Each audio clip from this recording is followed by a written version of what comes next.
Decía Mark Twain que se tiene que viajar para aprender, y es algo de lo que te das cuenta con el paso de los años y los kilómetros recorridos.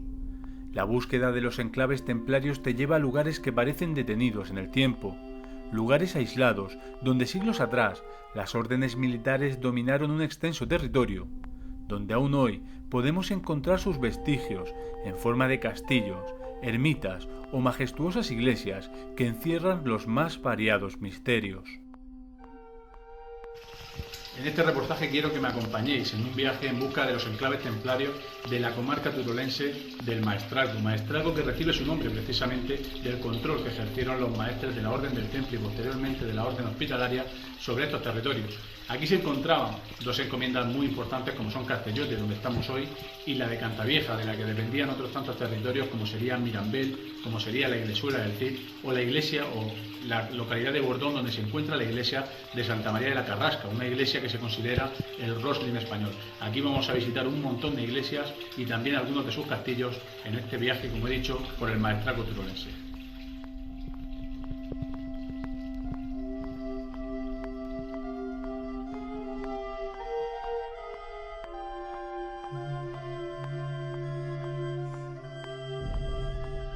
Seguir los pasos de la Orden del Temple es chocar de bruces con su abrupto final. Final que en algunos enclaves tuvo gestas heroicas a las que contribuyeron los propios ciudadanos, que ayudaron, aun a riesgo de su propia vida, a aquellos monjes soldado que se negaron a entregarse en aquel proceso amañado. Nos encontramos en lo alto de la localidad de Castellote, la que fuera cabeza de encomienda de la Orden del Temple. Esta localidad se cree que fue inicialmente reconquistada por Alfonso I el Batallador y posteriormente perdida tras su muerte y recuperada por los musulmanes. Finalmente, entre 1168 y 1169, fue reconquistada y entregada a la Orden del Santo Redentor. Tras su disolución, la disolución de la Orden del Santo Redentor por Alfonso II, pasarían todos sus bienes a posesión de los templarios. En este castillo, curiosamente en este castillo, resistieron durante 11 meses los templarios el asedio de las tropas cristianas tras la orden de disolución de Clemente V, principalmente ayudados por los ciudadanos del pueblo de Castellote.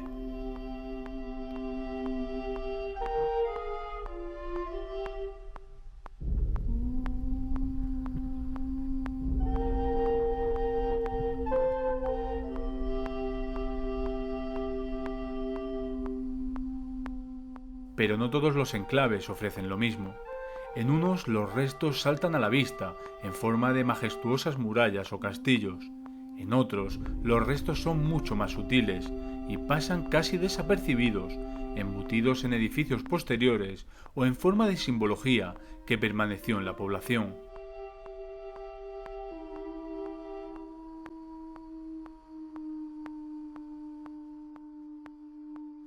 Seguimos de ruta por los enclaves templarios del Maestrazgo turolense.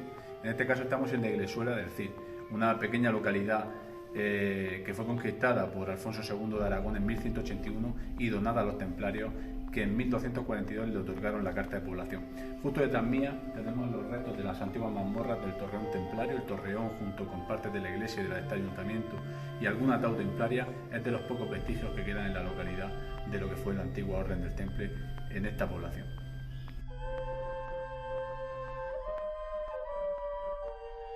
Pero la huella sigue presente, aunque las viviendas reutilicen sus murallas, aunque sus castillos vistan hoy muy diferentes de como lucían antaño. La impronta de la orden sigue ahí, en los lienzos de muralla que resisten las inclemencias de un clima adverso. Sigue ahí, en los nombres de sus calles, en la advocación de sus iglesias, incluso en el carácter de sus gentes.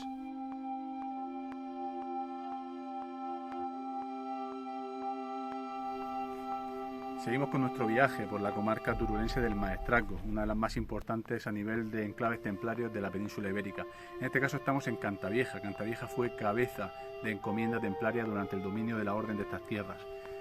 Esta tierra, concretamente Cantavieja, fue dominada o conquistada, reconquistada en este caso, por Alfonso II de Aragón en 1169 y entregada a la orden de Mongaudí. Esta orden al final fue absorbida por la Orden del Temple, quien otorgó la carta de población en 1225 a Cantavieja. En este castillo, del que apenas quedan unos pocos lienzos y los restos de un torreón circular, resistieron los templarios tras su disolución bajo el mando de Ramón Galliner. Os muestro un poco.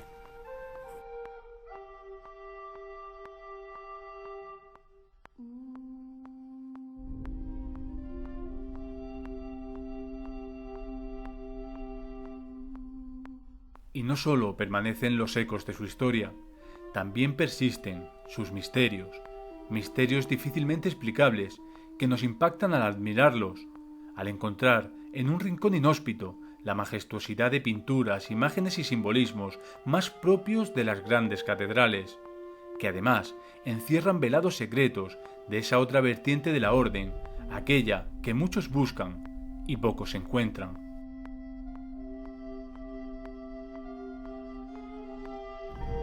Continuamos con el viaje al Maestrazgo, a la zona del Maestrazgo, buscando los enclaves templarios, y acabamos de salir de visitar la iglesia de Santa María de la Carrasca, la conocida como la Capilla Roslin española por la cantidad de misterios que tiene en su interior.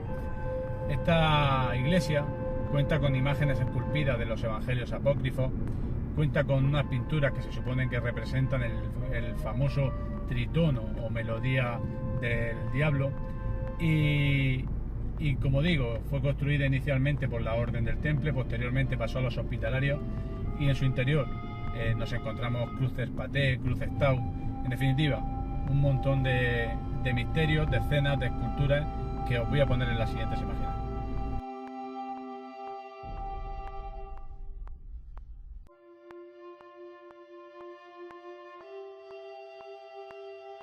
También nos encontramos sus leyendas del pasado y las realidades del presente, con pueblos restaurados y otros que parecen haber sido olvidados, pero que luchan por mantener el legado que los hizo antaño ser enclaves muy importantes.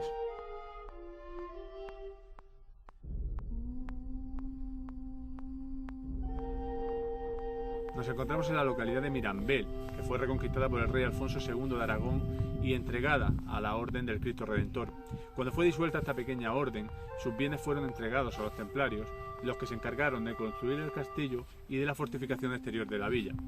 Hay una historia detrás de esta fortificación que nos dice que se quedaron sin piedra suficiente para terminar el amurallamiento, y el comendador de Cantavieja, del que depende esta localidad, les dijo que desmontaran una pequeña iglesia para terminar con esa construcción.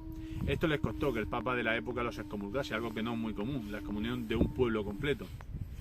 Pero finalmente, casi 200 años después, el Papa Luna les levantó esa excomunión a cambio de que reconstruyeran una pequeña ermita en esta misma localidad.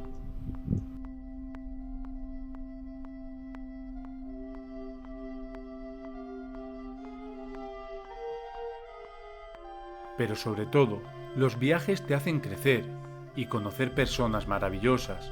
Algunas, como Paquita, te abren las puertas de la iglesia de Bordón, que se encontraba cerrada, y te da una lección de historia. Otras, directamente, te abren las puertas de su casa y te enseñan no solo la historia de su localidad, sino el amor por una tierra, la humildad y la pasión por mantener su legado.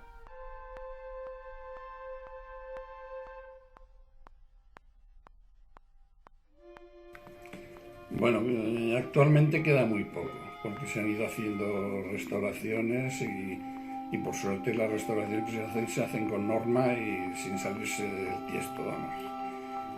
Que queda el castillo, la casa castillo de los templarios, que actualmente solo hay las paredes, porque no hay ni los pisos, y sabe muy mal porque yo lo he conocido cuando aún vivían en esa casa. Y cuando íbamos a la escuela veíamos cómo lo tiraban, y eso era, pero bueno, en aquel tiempo no se valoraba. Después queda algún trozo de muralla, pero mínima, porque la muralla actual es de 1450. La hicieron los sanjuanistas, después de haber sido los templarios, porque los templarios aquí estuvieron desde los primeros documentos que tenemos desde 1180 hasta 1300. Después ya desaparecieron y bueno, pues ahora no queda prácticamente nada. Por mi parte, seguiré mi periplo en busca de los enclaves históricos, restos de un tiempo pasado que han configurado nuestro presente, y seguiré intentando transmitiros estas experiencias para que de una forma virtual podáis recorrer estos lugares conmigo, conociendo sus historias, sus gentes y una cultura que merece la pena ser divulgada, pero sobre todo merece ser preservada. Adiós.